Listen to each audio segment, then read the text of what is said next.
Hello everyone, ये test 4 है Indian polity का। इससे पहले हमने 3 टेस्ट कराए हैं। अगर किसी का मिस हो गया है वो चैनल पे जाके चेक कर सकते हैं। चलिए स्टार्ट करते हैं। Question number 1, the total number of fundamental duties mentioned in the constitution is. Indian constitution में जो फंडामेंटल ड्यूटीज़ है वो कितनी मेंशन करके हैं, अभी कितनी है वो? Option A 9, option B 10, option C 11, option D 12। आप अपना आंसर लिख दीजिए। अगर किसी को क्वेश्चन समझने में या पढ़ने में टाइम लगता है वो वीडियो पॉज करके सॉल्व कर सकता है। So the correct answer is 11। 11 fundamental duties are there in the Indian constitution at present. ठीक है।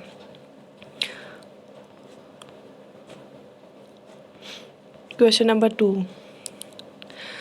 द फंडामेंटल ड्यूटीज़, ये फंडामेंटल ड्यूटीज़ के रिलेटेड है, were introduced by the 44th Amendment, are incorporated in Part 3rd A, are not adjustable. तो which option is right? A first and second, first and third, second and third, third only. तो जिसने पढ़ा होगा उनको पता होगा कि, अपना आंसर लिख दीजिए पहले। उनको पता होगा कि ये 44th अमेंडमेंट से नहीं बल्कि 42nd अमेंडमेंट से लाई गई, और ये पार्ट 3rd ए में नहीं है बल्कि ये पार्ट 4A में है। ठीक है। हाँ, ये जस्टेबल नहीं है। Correct answer is D, that is 3rd, क्योंकि फंडामेंटल ड्यूटीज आर नॉट जस्टेबल।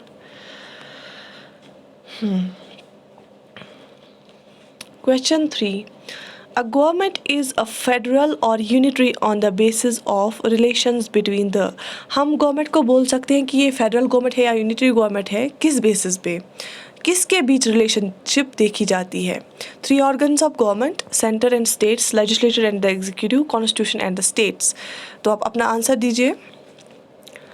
जब हम फेडरल या यूनिटरी की बात करते हैं तो हम relation between the centre and states देखते हैं। ठीक है।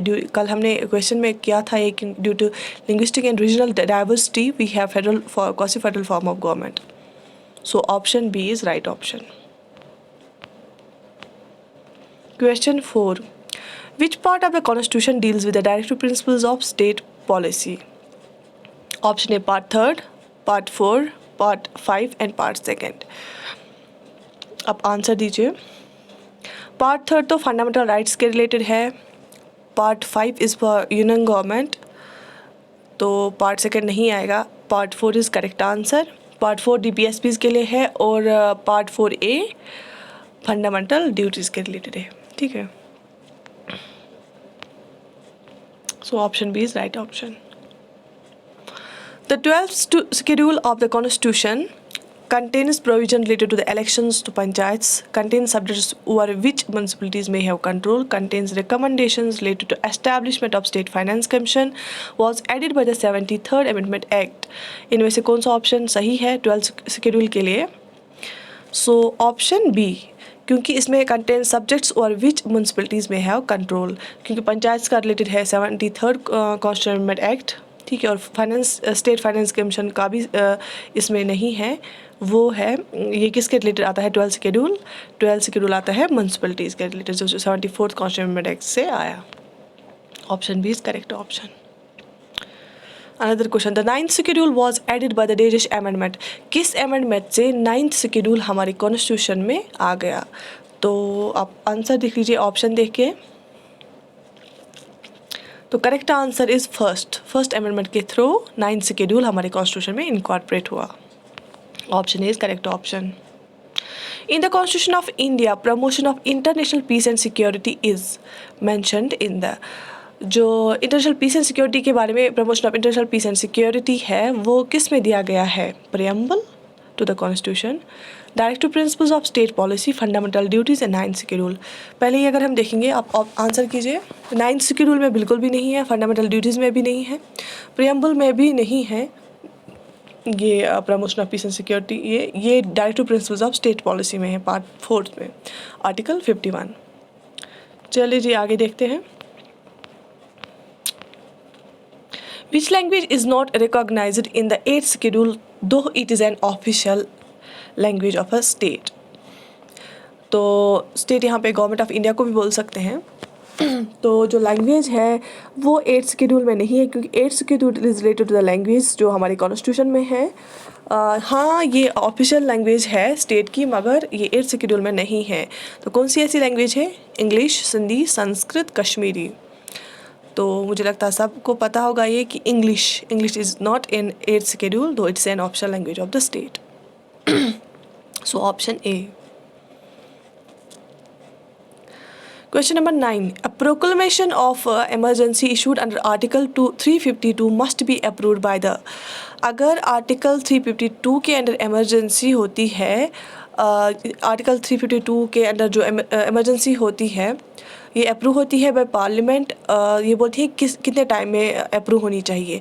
352 के अंदर नेशनल इमरजेंसी होती है, ठीक है। 352 आर्टिकल जो है वो नेशनल इमरजेंसी के बारे में बताता है। तो ये अप्रूव होती है by parliament within 1 month, 6 weeks, 2 months and 3 months। अगर यहाँ पे फाइनेंशियल इमरजेंसी या प्रेसिडेंट्स रूल के बारे में दिया गया होता तो फिर 2 months आता, लेकिन ये आर्टिकल 352 है, दैट इज़ नेशनल इमरजेंसी। तो इसमें क्या आएगा? ऑप्शन ए आएगा 1 month। तो 1 month के अंदर अंदर हमें जो प्रोक्लेमेशन ऑफ इमरजेंसी प्रेसिडेंट देता है उसको अप्रूव करना चाहिए parliament. Question number 10. On the basis of financial crisis, emergency has been declared by the President of India. तो अगर फाइनेंशियल क्राइसिस हो जाता है तो उस बेसिस पे प्रेसिडेंट क्या करता है? फाइनेंशियल इमरजेंसी देता है। वो अंडर आर्टिकल 360 आता है। ये एक प्रोविजन है हमारे कॉन्स्टिट्यूशन में कि अगर फाइनेंशियल क्राइसिस हो गया या प्रेसिडेंट को लग रहा है कि होने वाली है तो वो फाइनेंशियल इमरजेंसी लगा सकता है। तो वो आर्टिकल 360 के अंडर आता है। तो बोलते हैं कि on the basis of financial crisis emergency has been declared by India. कब डिक्लेयर हुई है financial emergency? Option A not even once, option B in 1962, option C is 1971, option D is 1991। तो इसका जो करेक्ट आंसर है, हालांकि बहुत सारी फाइनेंशियल क्राइसिस हो गई, वर्ल्ड में भी हो गई, लेकिन इंडिया ने डील किया उसके साथ अच्छे से, तो फाइनेंशियल इमरजेंसी की ज़रूरत नहीं पड़ी थी। तो इसका जो आंसर है वो है option A not even once. तो आज तक कभी भी फाइनेंशियल इमरजेंसी नहीं लगी है इंडिया में, ऑप्शनली तो कभी भी नहीं लगी है। अंडर आर्टिकल 360 फाइनेंशियल इमरजेंसी कभी नहीं लगी है। Option A is correct option. तो अपना स्कोर आप कमेंट सेक्शन में लिख दीजिए। Thank you so much for watching the video. All the best.